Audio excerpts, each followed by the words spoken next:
사람들이 하는 말 중에 인생이란 도대체 내가 원하는 대로 되는 일이 하나도 없다.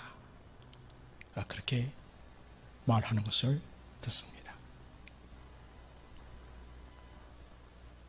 힘들었기 때문이겠죠. 삶의 터전이 무너져 내릴 때, 자기 삶의 안전장치로 여겼던 것이 사라질 때, 또 끝이 보이지 않는 어둠의 터널 앞에 서 있을 때, 그때의 사람들은 정말 내 인생은 내 뜻대로 되는 것이 아니구나, 그런 생각을 합니다.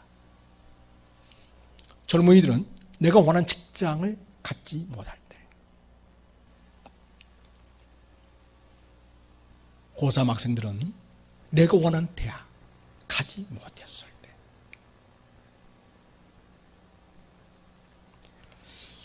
그럴 때 자기의 무력감을 느끼게 되고, 나는 과연 이 세상에 쓸모있는 인생인가? 그런 생각까지도 하게 됩니다. 자기의 힘으로 아무리 애를 써도 잘 되지 않을 때, 그 순간에 서서 우리 그리스도인은 어떻게 삶을 선택하고 내 인생의 교회를 잘 이루어 가야 할지 고민이 되지 않을 수 없습니다.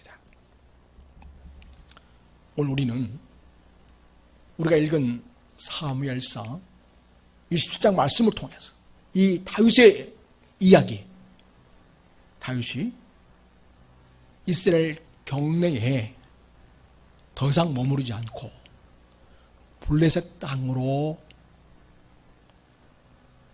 갔을 때, 그때의 이야기를 통해서 우리가 인생의 원치 않는 삶의 상황을 맞닥뜨리는 이 일에 대해서 우리가 어떠한 자세로 대해야 하는지에 대한 주님께서 주시는 은혜를 우리가 이 시간 깨닫게 될 수 있기를 바랍니다. 오늘 하나님께서 우리 모든 성도들에게 말씀을 통하여 우리의 지혜를 열어주시고 신앙의 눈을 열어주시고 하나님을 깊이 신뢰하는 믿음이 회복되는 역사가 있게 되기를 바랍니다. 다윗이 오늘 본문에 보면 블레셋으로 건너가게 되었는데, 블레셋으로 건너가게 된 것은 이번이 두 번째이죠. 첫 번째에는 21장, 사무엘상 21장에 나오고 있습니다. 거기에서는 사울이 온 이스라엘을 뒤져서 다윗을 추적하고 있다 보니까 더 이상 이스라엘 영내에 머물 수 없는 여건에서 다윗이 이 블레셋 아기스 왕에 갑니다. 그런데 결국은 이 다윗이 골리앗 장군을 죽인 장본인이다, 이것이 확인이 되었고, 소문이 나자 아차, 이러다가 죽을 수도 있겠구나, 그런 생각에 정말 지금까지 해보지 않았던 멋진 연기를 해대지요. 미친 척 합니다. 침을 질질 흘리고 손으로 뭔가를 끄적거리면서 정신 나갔구나, 세상에 다윗이 미쳤어, 정신 나간 사람 들고 말았네, 야야 내버려두라 그냥, 이렇게 인간적인 동정을 사가지고 거기서 살아남게 되고 도망쳐 나오는 일화가 있습니다. 그리고 오늘이 블레셋 아기스 왕에 간 두 번째 사건이 기록되고 있습니다. 이걸 보면 다윗의 지금 형편이 얼마나 쫓기고 있는가, 얼마나 이 이스라엘 영토 안에서는 정말 머물 곳 없고 쉴 곳 없는 그런 처지인가? 라는 것을 우리가 가늠해 볼 수 있겠습니다.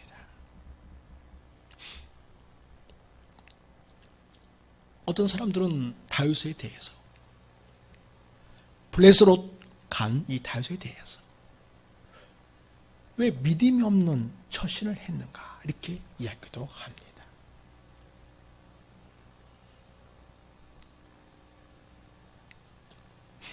특별히 그 당시 이스라엘 왕 주변에 있던 사람들은 다윗을 하나님을 저버린 사람, 신앙을 내팽개 친 사람,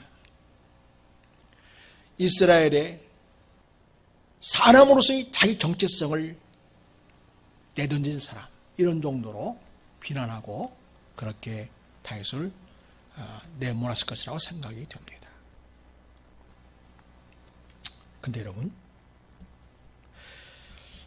또 그 현대 그리스도인 중에서 이스라엘 땅만을 성지로 바라보고 여전히 거기에 연연해 있는 많은 사람들, 어떻게 하나님을 경외하는 믿음의 사람이라고 하는 다윗이 이방의 땅, 그것도 이스라엘 괴롭혀 왔었고 그렇게 힘들게 했던 우상 천지인 땅, 이 블레셋 땅으로 갈 수가 있는가 하면서 다윗의 믿음에 대해서 의심하고, 다윗이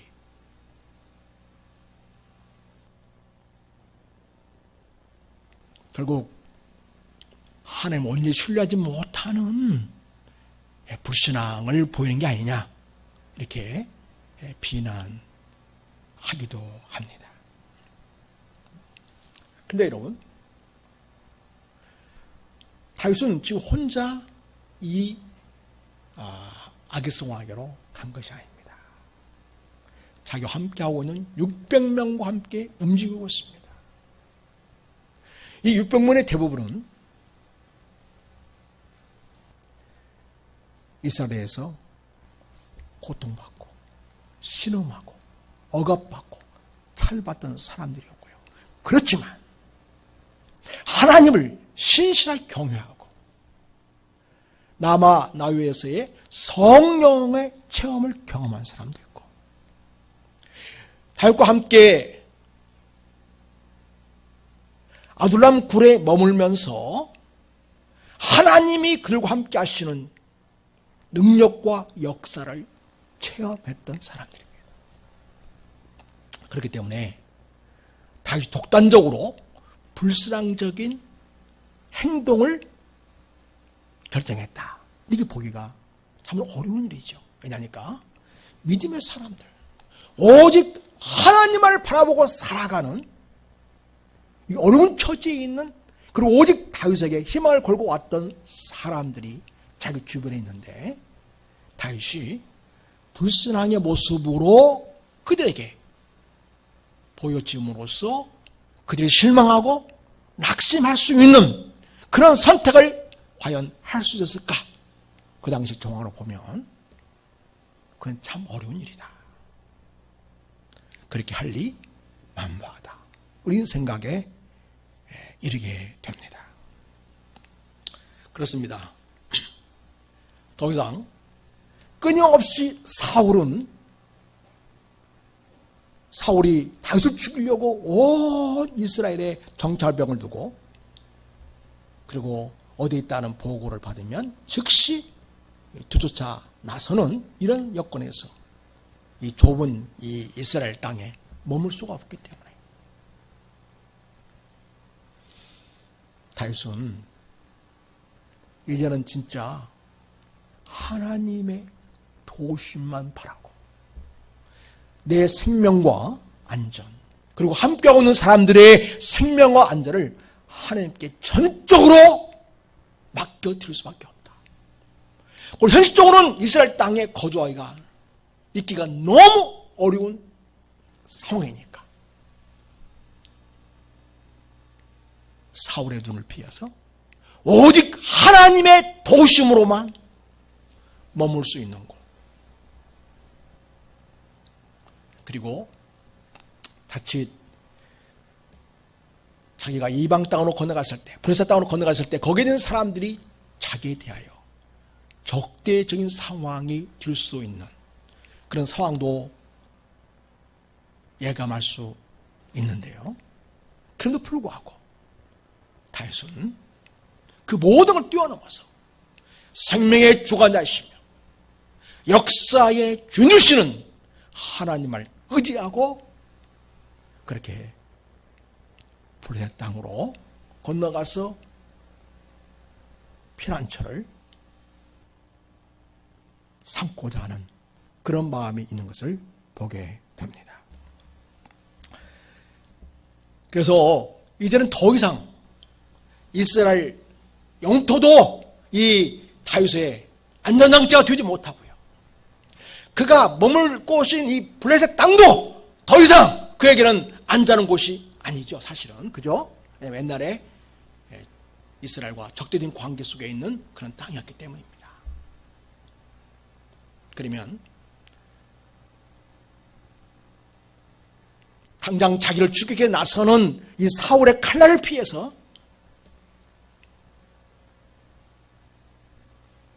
그리고는 하나님의 전적인 도우심과 보호하심만을 의지하기로 결정하고 이 다윗은 블레셋으로 가기로 거기서 몸을 피하기로 결정한 것으로 보여집니다.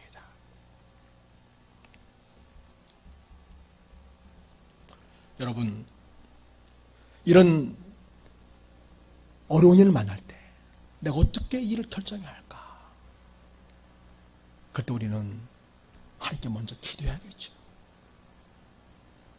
과연 이것이 하나님 보시기에도 합당하고 결과적으로 하나님의 도우심과 은혜에 붙들리는 진정한 결정인가? 라고 하는 그런 고민을 하고서 정말 자신을 전적으로 하나님께 의탁하고 신중한 선택을 해야 하겠습니다. 히브리서는 이런 말씀이 있습니다. 젖을 먹는 자마다 어린아이니 의의 말씀을 경험하지 못한 자요. 그러니까 신앙이 너무 어릴 때에는 남이 주는 것만 먹죠. 아이가 엄마가 주는 건 먹지 않겠습니까? 그죠? 그런데 이제 크면요, 자기가 뭔가를 선택해서 먹을 수 있는 그런 지혜와 능력이 생기죠. 단단한 음식은 장성한 자의 것이니 신앙이 성장한 자의 것이니 그들은 지약을 사용함으로 연단을 받아 선악을 분별하는 자들이니라. 지식을 사용한다. 생각하는 거죠. 생각하는데 연단을 받아 선악을 분별한다. 하나님의 관점에서 상황을 직시하고 상황을 파악하고 상황을 분별하고 앞으로 나아갈 길, 내가 어떻게 선택하고 결정해야지 대하여 그 성경의 원리를, 하나님의 그 뜻을 찾고자 하는 지각, 생각을 사용하는 것이 우리 그리스도인에게 아주 중요합니다. 그래서 우리 그리스도인들은 아무 생각 없이 사는 사람들이 아니고요, 지각을 사용하여 생각을 함으로써 하나님의 뜻을 더욱 면밀하게 살피고 하나님의 말씀에 따라 내가 과연 올바른 선택을 했는지, 하나님 기뻐하시는 삶을 선택하고 있는 건지, 진정 내 마음 중심 속에 다른 사람은 나를 이해하지 못할지라도 하나님이 나를 보실 때 진정 내가 믿음의 사람으로서의 올바른 결정을 한 것인지, 그거에 대한 하나님 앞에서의 믿음을 보일 수 있는 우리들이 되어야 하겠습니다. 사랑하는 여러분, 하나님께서는 이스라엘 영내에만 계시는 분이 아니십니다. 하나님은 온 우주의 하나님이시고요, 실제로 우리 하나님께서는 당신의 특별한 목적을 성취하기 위해서 다른 나라를 아주 적절히 잘 이용하시는 하시기도 하셨습니다. 이럴 때면 여러분, 요셉이 형들의 시기로 애굽에 팔려가지 않습니까? 그러면 애굽은 이방의 땅이기 때문에 그럼 애굽의 인생은 완전히 망한 것입니까?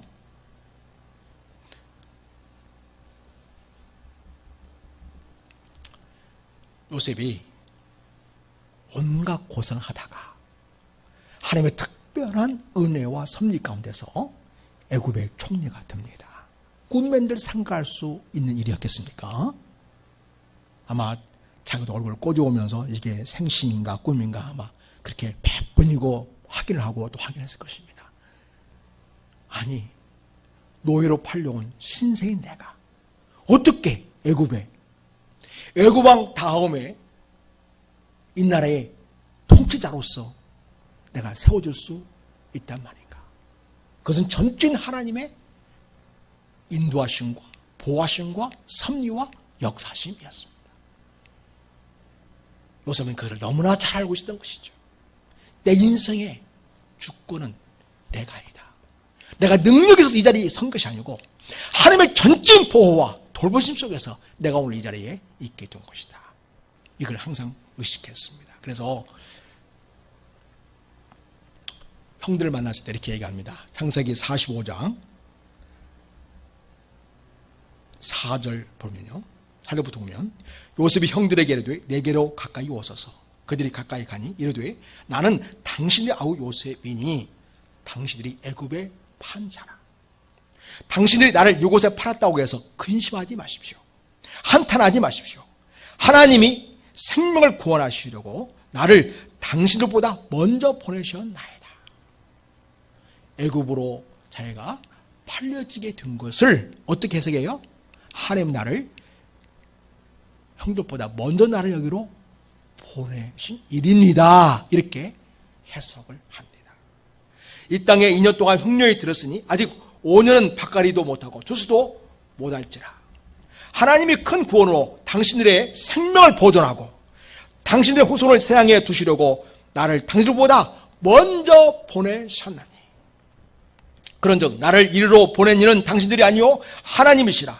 하나님 나를 바로에게 아버지로 삼으시고 그 온 집의 주로 삼으시며 애굽 온 땅의 통치자로 삼으셨나이다. 그러니까 이 애굽으로 이스라엘 영내가 아닌 애굽으로 심지어 형들의 시기에서 팔려진 노예 신사가 된 이 요셉의 상황을 보십시오. 거기에는 사람이 알 수 없는 하나님의 섭리가 있었고 뿐만 아니라 여러분 이스라엘 영내냐 애굽이냐 이게 아니라 하나님 어떻게 당신 백성을 인도하시고 통치하시는가 하나님 나라 하나님의 통치에 요셉의 관점이 있다는 것을 보게 되고 우리 역시 이 땅에 신앙생활하면서 여기냐 저기냐 그런 장소의 문제라기보다는 또 내가 이 대학이냐 저 대학이냐 이 직장이냐 저 직장이냐 인간적인 성공이냐 아니냐 그런 관점보다는 나는 진정 하나님의 나라 속에 속한 하나님의 자녀로서의 인도하심과 하나님의 인도하심과 보호와 그분의 역사 속에 내가 그분에게 맡겨져 있는가 이런 의식이 우리에게 더욱 필요하다 하겠습니다. 비록 애굽 땅이었지만 거기는 하나님이 계신 곳이었고 애굽을 총리로 삼으시고 이스라엘 백성들을 앞으로 430년 동안 400년 동안 보호하시고 지키셔서 또 번성케 하셔서 큰 민족을 이루게 하시는 하나의 보금자리로 애굽을 사용하는 것을 보게 됩니다. 뿐만 아니라 여러분 우리 예수님도 애굽으로 피난한 적이 있습니다. 마태복음 2장을 보면 동마 박사들이 예수님을 이 땅에 태어나신 예수님을 환영하고 축하하지 않습니까? 그리고 돌아가는 길에 주님의 사자가 꿈속에 나타나가지고 지시해줍니다. 하나님이 지시하시는 거죠. 마태복음 2장 13절 보면 그들이 떠난 후에 주위의 사자가 요셉에게 현몽하여 이르되 헤롯이 아기를 찾아 죽이려 한다. 일어나 아기와 그의 어머니를 데리고 애굽으로 피하여 내가 네게 이르기까지 거기 있으라 하시니. 이렇게 하나님은 비록 이방 땅이지만 당신의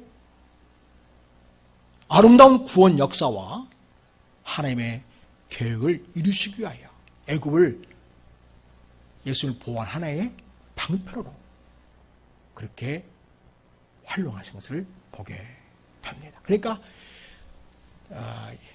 예수님이 지금 애굽 땅에 가 있는 것을 우리가 비난할 수 없잖아요. 마찬가지로 지금 다윗이 피할 데 없는 이 이스라엘 영내에 더 이상 머물지 못하고 불가피하게 지금 생각하여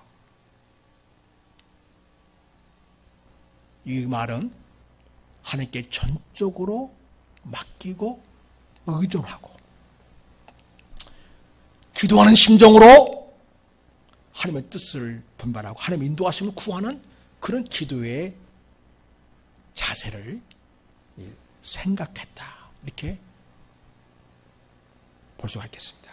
오늘 27장 1절 보면 다윗이 그 마음에 생각하기를 그랬잖아요. 이것을 우리 너무나 그러면 우리가 너무나 인간적인 그런 관점에서만 그를 비판적으로 보려고 하는데 제가 말씀드린 것처럼 히브리서 5장에서 보는 것처럼 지각을 사용하여 하나님의 뜻을 분별하고 하나님의 말씀을 어떻게 구체적으로 현실에서 적용할 것인가. 바로 그런 생각. 바로 그런 생각은 하나님을 근심하게 하는 생각이 아니라 하나님을 기쁘시게 하는 생각이 되는 것입니다. 이렇게 하나님께서는 애굽을 이용하셔서 이방 땅이지만 당시 예수님을 보호하시고 구원 역사를 이룰 준비를 하게 하신 것을 보게 됩니다. 또 여러분, 이스라엘 백성들이 너무나 범죄가 심해가지고 더 이상 묵과할 수 없어서 하나님이 이스라엘을 바벨을 통하여 결국은 그들을 다루기로 작정합니다. 그래서 여러분, 애굽에서 피난 나왔던 이스라엘 백성들 이제 가나안 땅에 정착해 살고 있는데 그 땅에서 이방인과 같은 삶을 사는 그들에게 바벨론 땅을 통해서 바벨론으로 이주케 함으로써 그게 노예 신사가 또 된 거예요. 바벨론의 노예 신사가 된 거죠. 그때에도 여러분 에레미야가 여러분 지금 현재에서 하나님의 뜻은 바벨론으로 이주하는 것입니다. 여러분 포로로 끌려간다면 잡혀가십시오. 그게 사는 길이고 거기서 하나님이 당신의 뜻을 이루실 것입니다. 이렇게 얘기하거든요. 근데 거기 선지자들은 아니다. 에레미야를 아주 매국노로 취급하고 거기 선지자로 취급하고 그래서 온갖 수모와 박해와 고통을 에레미야가 겪게 되지요. 근데 여러분 어떻게 되었습니까? 결국 예루살렘은 바벨론에게 망했고요. 왕족들, 귀족들, 쓸만한 사람은 다 모조리 붙잡혀서 바벨론의 포로로 끌려갔습니다. 바벨론으로 끌려가는 상황이지만은 그러나 에레미야는 오히려 그들을 위로하고 오히려 그들을 안심시킵니다. 하나님이 거기서 너희를 돌볼 것이라는 거죠.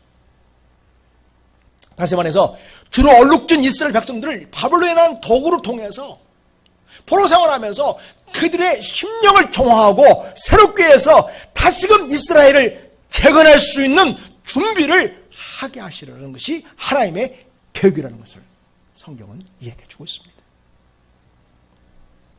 하나님은 단순히 예루살렘에 머무는 것 자체가 중요한 것이 아니라 그것 자체가 신앙이 좋은 것이 아니라 그때그때 하나님께서 원하시는 하나님의 뜻과 섭리를 분별하고 하나님께 순종하는 삶을 선택하는 것이야말로 진정한 하나님께 대한 신앙이라는 것을 알려주고 있는 것입니다.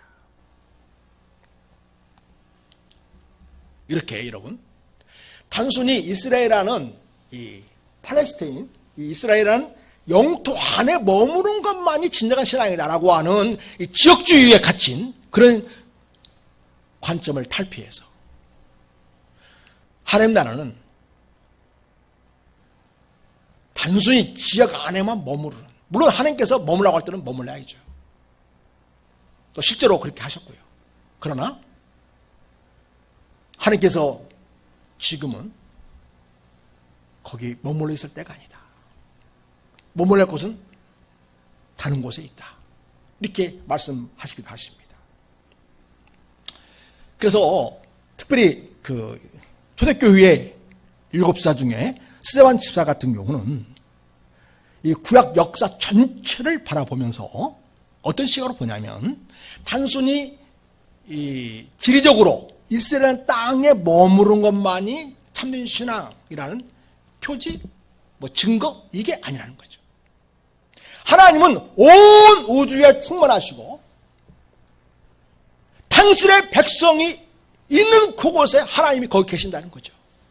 따라서 지역에 제한된 하나님 아니라, 또 지역에 제한된 신앙에 고착된 신앙이 아니라 그 모든 걸 뛰어넘어서 하나님의 현존, 하나님 우리와 함께 하시고, 그리고 하나님의 통치, 하나님 나라가 임하는 그 자리에 하나님의 백성이 머물러 사는 것, 그것이야말로 진정한 신앙이라는 것을 이야기해 주고 있습니다.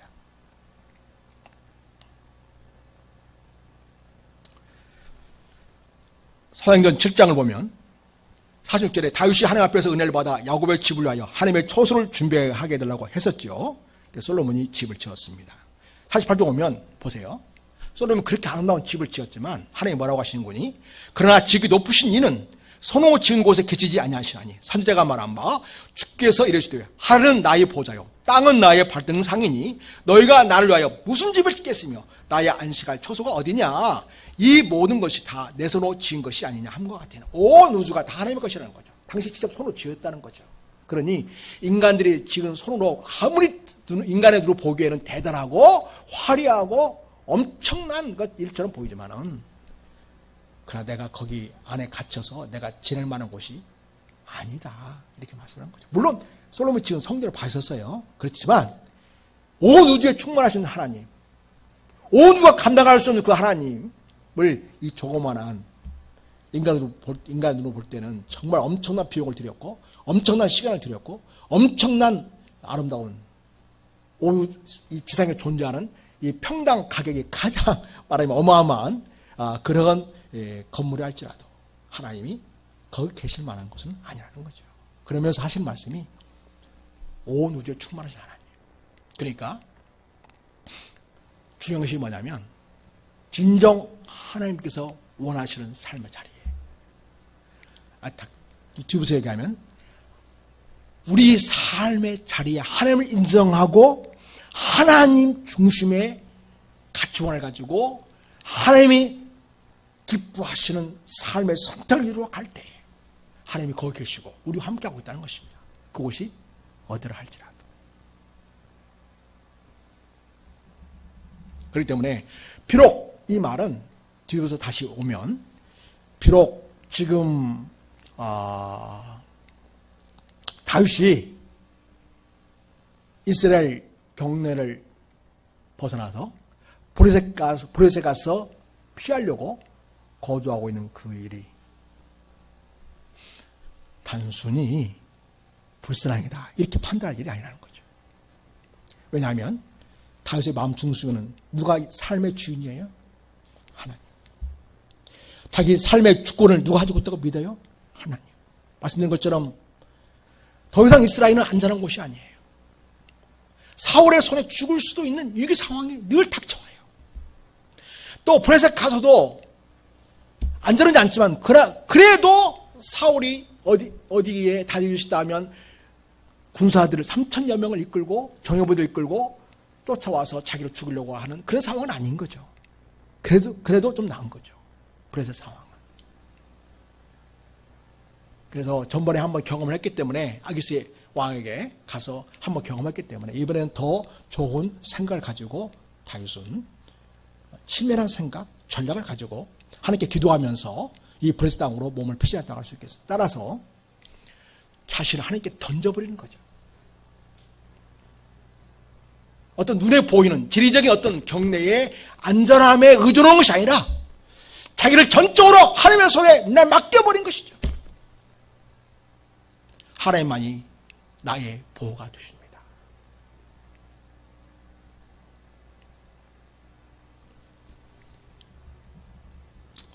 사랑하는 여러분, 기억하십시오. 우리 그리스도는요,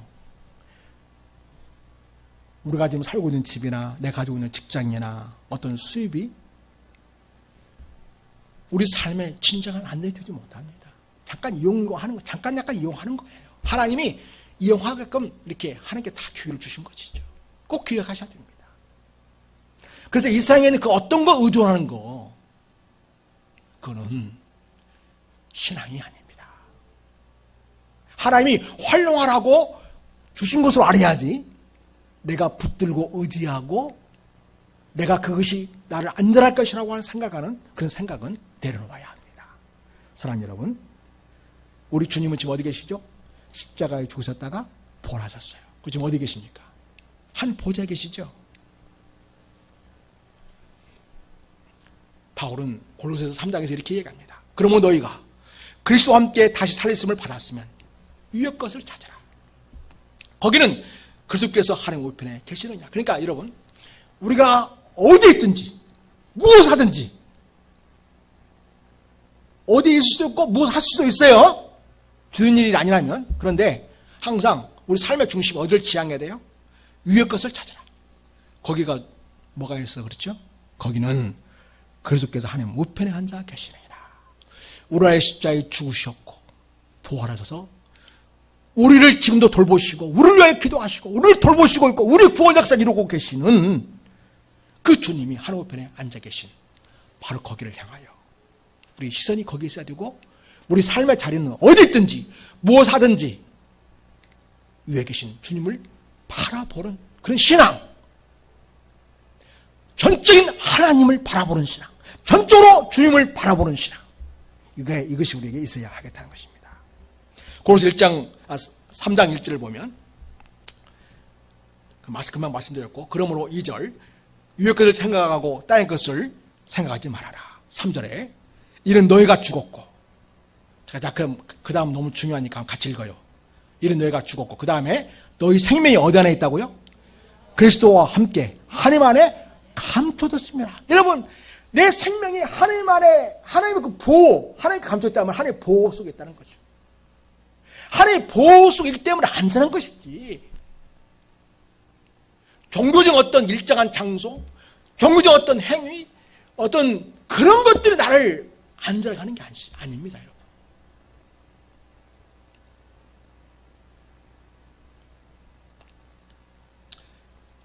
내 생명은 그리스도와 함께 하나님 안에 감춰져 있다. 하나님의 보호에 있다는 사실을 꼭 기억해야 된다는 거예요. 그래서 내 생명 안전은, 내 생명, 나의 영원한 구원은 오직 하나님의 은혜 속에 있다는 사실을 기억하시기 바랍니다. 그걸 붙잡아야 한다는 거죠. 우리 생명에서 그리스도께서 나타나실 그때에 너희도 그와 함께 영광 중에 나타나리라. 이렇게 고린도서는 우리에게 권면하고 있습니다. 자, 여러분, 오늘 다윗이 브레스에 가가지고 아기스 왕을 이제 아련을 하죠. 아기스 왕을 만나게 되죠. 그래 이제 아기스 왕이 야 우리가 함께 이 왕궁에 거하며 지내자 그랬더니 다윗이 뭐라고 해요? 내가 어떻게 왕도에 거할 수 있겠습니까? 제가 뭔데요? 그냥 저는 저 변방의 어떤 딱 한 쪼가리 우리가 지낼 수 있는 만한 곳 그런 거 주시면 되겠습니다. 이렇게 이야기합니다. 그렇다 할지라도 이스라엘에서 쫓기는 그 어떤 신사보다 나았다고 생각하기 때문에 그런 것이죠. 자, 그런데 여러분, 지금 예루살렘 왕도는 수도를 말하는 거죠. 왕이 있는 도시. 왕도는 누가 있죠? 사울이 있죠. 그죠? 사울이 있습니다. 다윗은 지금 어디에 있죠? 블레셋 땅 시글락 땅에 머물고 있습니다. 근데 여러분, 누가 진짜 왕의 도시에 사는 것처럼 살고 있습니까? 여러분, 사울을 보세요. 비록 육신이 예루살렘 중심에 권력의 권좌에 앉아있지만은 그의 삶을 보십시오. 악신에 시달립니다. 다윗 이름만 들으면 열불이 나가지고 그를 죽이지 않으면 견딜 수 없는 그런 마음으로 다윗을 쫓아다닙니다. 이게 뭡니까? 화려한 도시, 궁전, 이스라엘 최고의 권력 있으면 뭐합니까? 그의 삶이 이렇게 형편없는데 말입니다.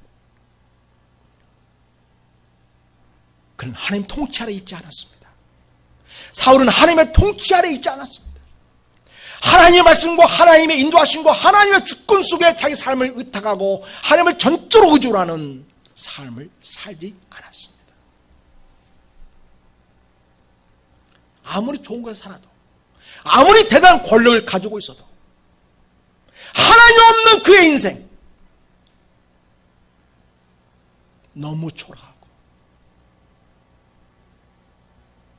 그 인생이 너무나 비참한 것을 보게 됩니다.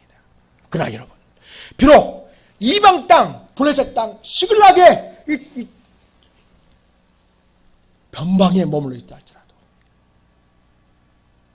거기서 하나님의 언약을 기억하고 하나님의 백성으로서의 정체성을 지켜나가고 비록 거기에 있다 할지라도 자기가 이스라엘의 장군으로서 장차 미래에 될 왕으로서의 그러한 일을 이루어가는 오늘 다윗의 오늘 말씀의 본문을 보면 누가 진정 왕인가? 누가 진정 왕의 도시 왕도에 살고 있는가? 누가 진정 왕다운 삶을 살고 있는가? 이걸 우리에게 보여주고 있습니다. 나름 우리나라 대통령이 참 안타깝고 참 불안합니다. 그래서 하나님께 매일 기도합니다. 이 나라를 위해서. 올바른 판단과 결정, 그런 것보다는 하나님 아닌 다른 것에 말에 의존하는 그런 모습들이 우리가 구체적으로 증명할 수 없겠지만 어떤 행동들의 유형을 통해서 보게 되면 그러고 있다는 사실을 의심되고 있는 이 상황에서 정말 걱정되지 않을 수가 없습니다. 국제정세는 너무나 급변하고 있고 날로 경제지수는 안 좋아지고 있고 안보는 날로 위협당하고 있고 전 세계는 다 자기 나라 중심으로 이권을 위해서, 여러분 미국이 얼마나 자기의 이권을 위해서 우리나라를 내팽개치듯 그렇게 하고 있습니까? 정신 차려야 되거든요. 쫄쫄쫄 따라다녀서 둘 일이 아니거든요. 그렇다고 우리가 어떻게 미국을 어떻게 한 번에 해버릴 수 있는 그런 힘이 우리에게는 사실 없는 것도 사실이지만, 그렇다고 자신도 내팽개치고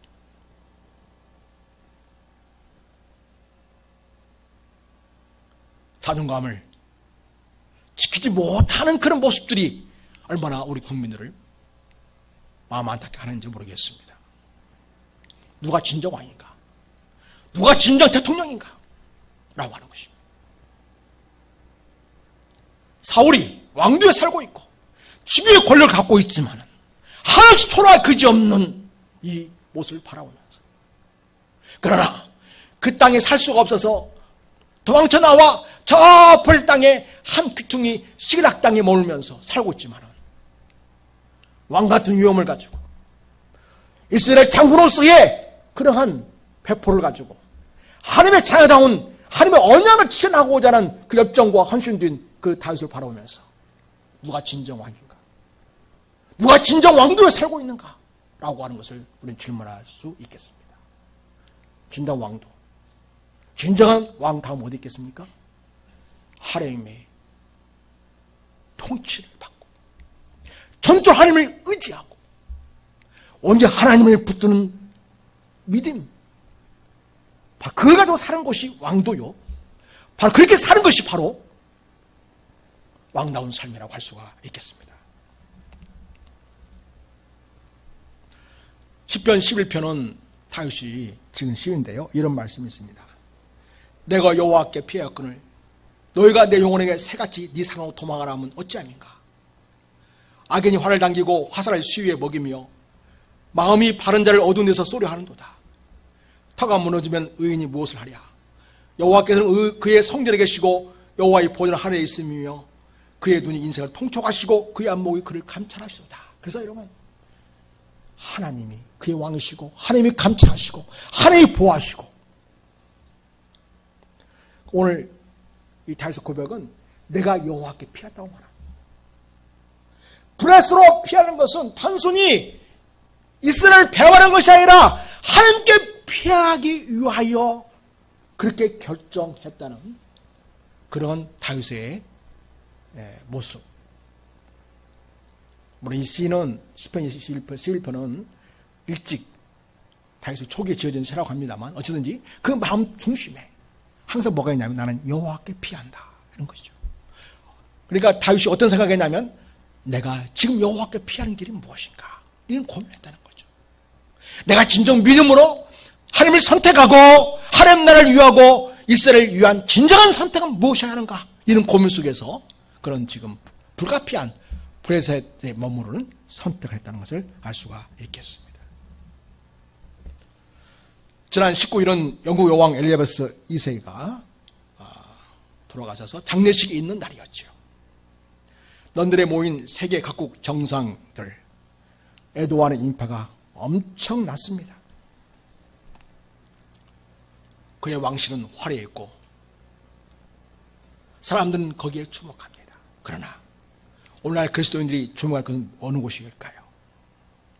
비록 광야랄지라도, 비록 변방이랄지라도 우리는 오직 하나님만 바라보고 하나님을 의식하는 가운데 하나님 중심의 사고로 삶을 선택하며 살아가는 삶, 바로 그게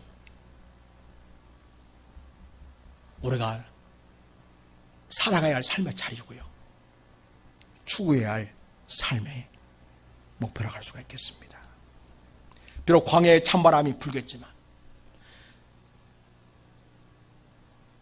또 산 너머 눈보라 새색이 풀어진다 할지라도 우리는 언제나 하나님 나라, 이 땅에서 하나님 나라를 이루고 영원토록 하나님과 거할 하나님 나라를 꿈꾸면서 하나님 앞에 선택하는 삶을 이루어가는 우리가 될 수 있기를 바랍니다. 여러분, 그러면 다윗이 블레셋에 가서 피하는 일이 하나님을 의작으로 결정했다는 것을 어떻게 확인할 수 있겠습니까? 다윗이 시글락 땅에서 블레셋 땅 시글락에 머물면서 그가 했던 일을 보면 알 수 있습니다. 첫째, 다윗은 거기에서 1년 6개월만 머물렀습니다. 거기를 임시 머무는 장소 생각했지, 내가 여기서 땅을 차지하고 여기서 내가 왕국을 이루겠다, 그렇게 생각하지 않았습니다. 그런 거기를 하나님의 보호의 날개 아래 잠시 피하는 장소로 활용을 했습니다. 여러분, 룻기 1장에 보면 이 다윗의 선조라고 할 수 있는 베들레헴에 엘리멜렉이 있습니다. 우리가 자주 보는 말씀이지만 룻기 1장에서 엘리멜렉은 가뭄을 잠시 피하려고 모압으로 갔었지요. 생활의 안전을 위해서, 자기 생활에 피해가 없게 하기 위해서 더 많은 재산을 모으고 돌아오려고 했던 것이죠. 룻기 1장을 봅니다.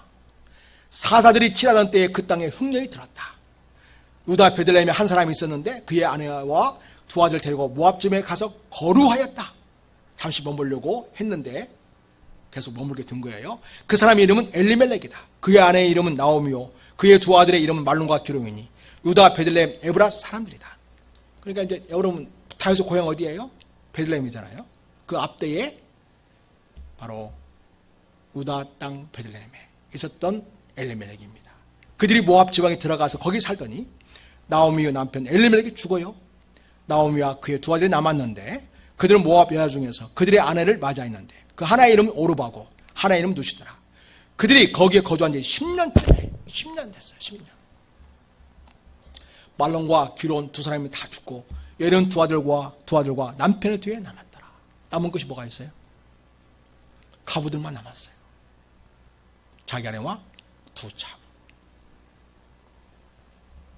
엘리멜렉은 그 벨람 땅에 그 가뭄이 들었을 때 자기 아들과 부의 안정을 위해서 모압 땅에 잠시 머물러 했지만 그러나 계속 거기에 정착하고 있는 모습을 보게 됩니다. 모압 땅은 출애굽하는 이스라엘 백성들을 우상 숭배와 죄에 빠지게 해서 하나님이 저주한 나라입니다. 엘리멜렉은 그곳으로 가가지고 더 잘 살게 되기는커녕 자기도 죽게 되고 두 아들도 죽는 비극을 낳았습니다. 모압은 이스라엘 백성이 죄 없는 아내 나오미와 두 자부를 갑으로 내모는 일이 되고 말았던 것입니다. 그런데 여러분, 다윗은 그러지 않았습니다. 거기서 딱 1년 6개월만 머물렀습니다.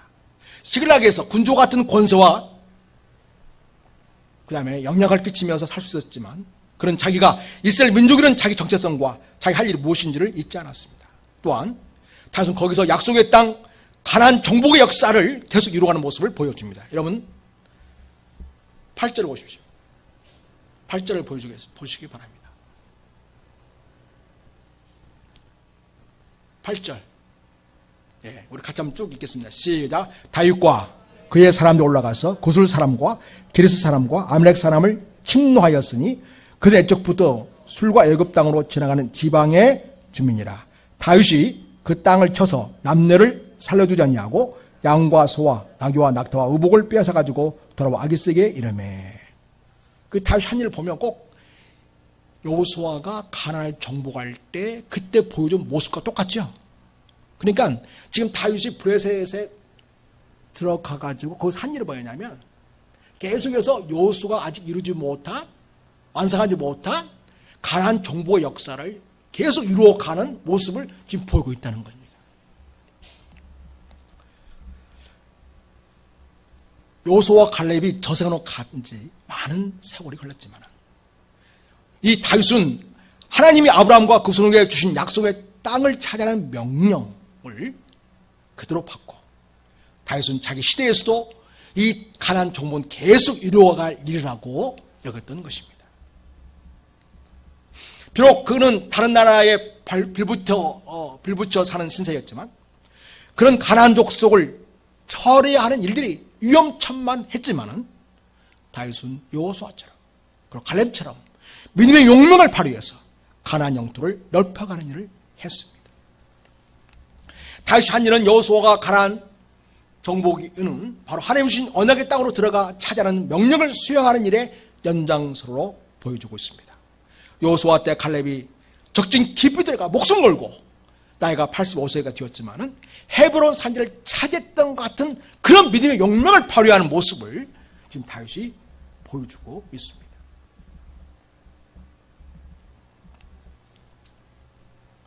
가장 정복하기 어려웠던 강력한 요새 헤브론을 가장 충성된 갈렙이 믿음의 용명을 발휘해서 가나안 정복을 이루어가는 일에 동참했던 이 갈렙과 같이 지금 다윗은 시글락 땅에 머물면서 알게 모르게 하면서 하나님 약속의 실현, 가나안 정복의 실현을 이루어가고 있음을 보게 됩니다.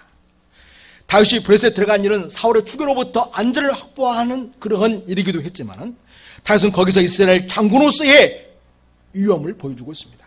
또 장차 이스라엘의 왕이 될 자로서의 가나안을 정복하는 모습을 보여주고 있습니다.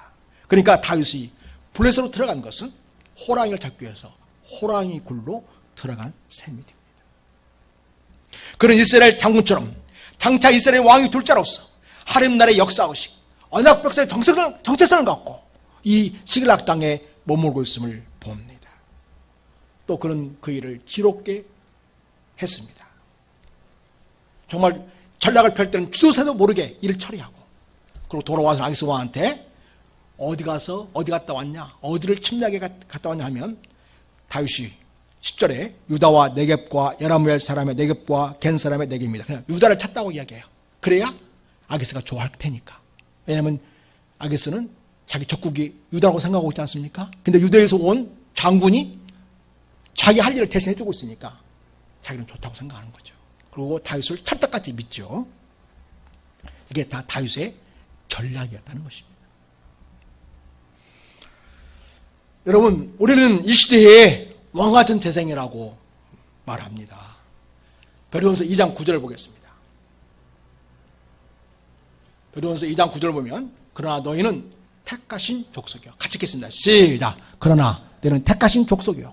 왕같은 제장들이요. 거룩한 나라요.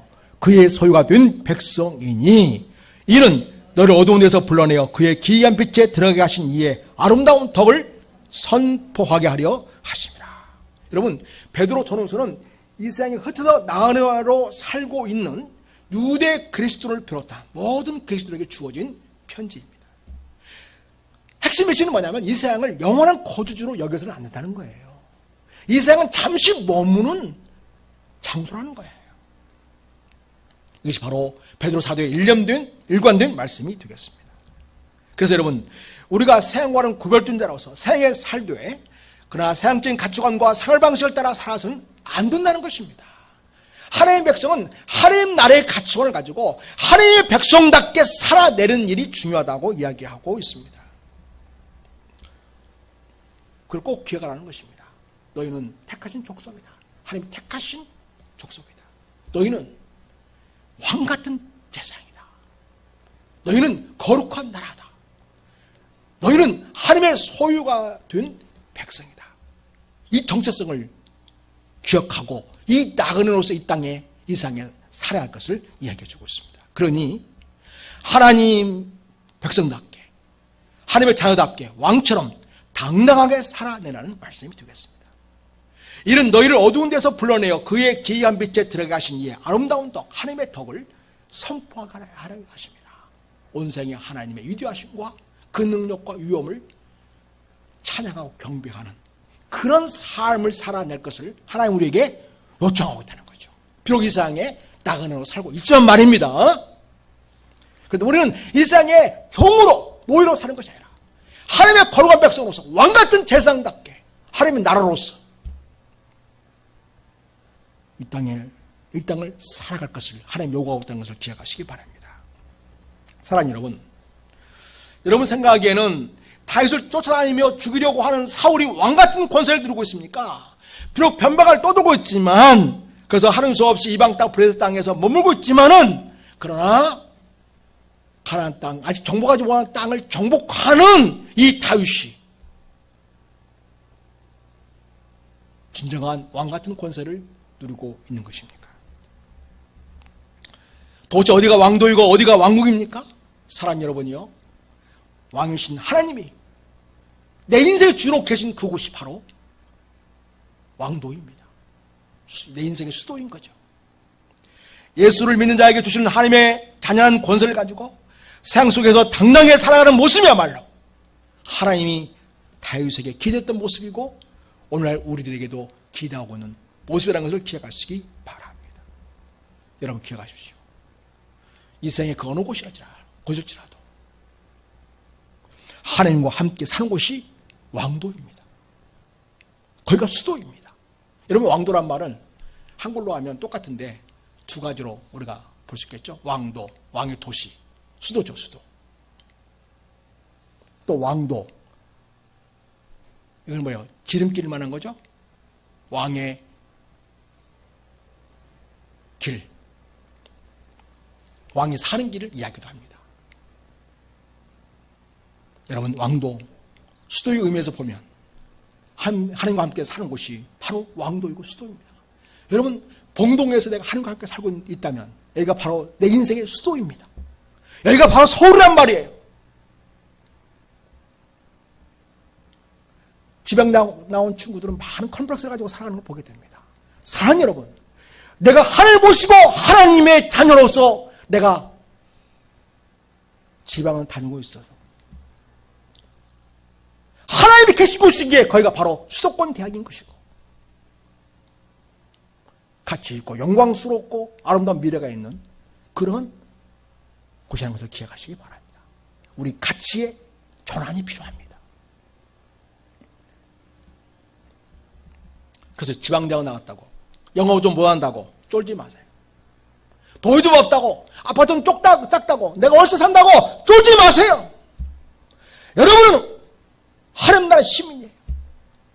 여러분은 이 세상에 하나님이 세우신 왕이에요. 이 세상을 통치하는 왕으로 부름받은, 하나님의 대리로서의 이 땅을 하나님 나라를 이루는 왕으로 부름받은 사실을 기억하시기 바랍니다. 여러분, 왕과 같은 제사장이에요. 이 세상 사람들을 하나님으로 중재하는 역할을 맡고 있는 영광스러운 신분을 가진 하나님의 자녀요, 아들과 딸이라는 사실을 꼭 기억하시기 바랍니다. 내가 주님과 함께 사는 것이 왕도이다. 내가 주님과 함께 사는 것이야말로 내 인생 진정한 참된 인생의 길, 왕도이다.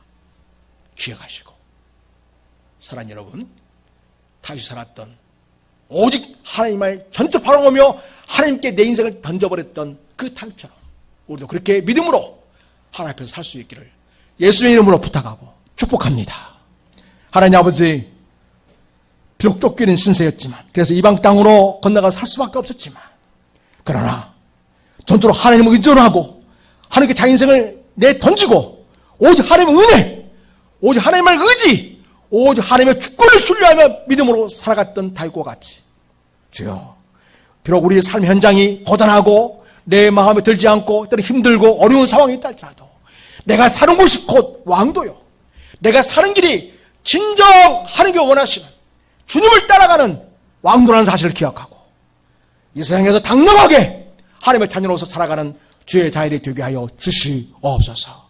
진정 이 시대에 진정 하나님을 기쁘시게 하고 하나님을 세상에 선포하는 하나님의 자녀로 살아가는 주의 권속들이 되게 주시옵소서. 우리를 사랑하시는 주 예수 그리스도 이름으로 축복하고 기도드립니다. 아멘.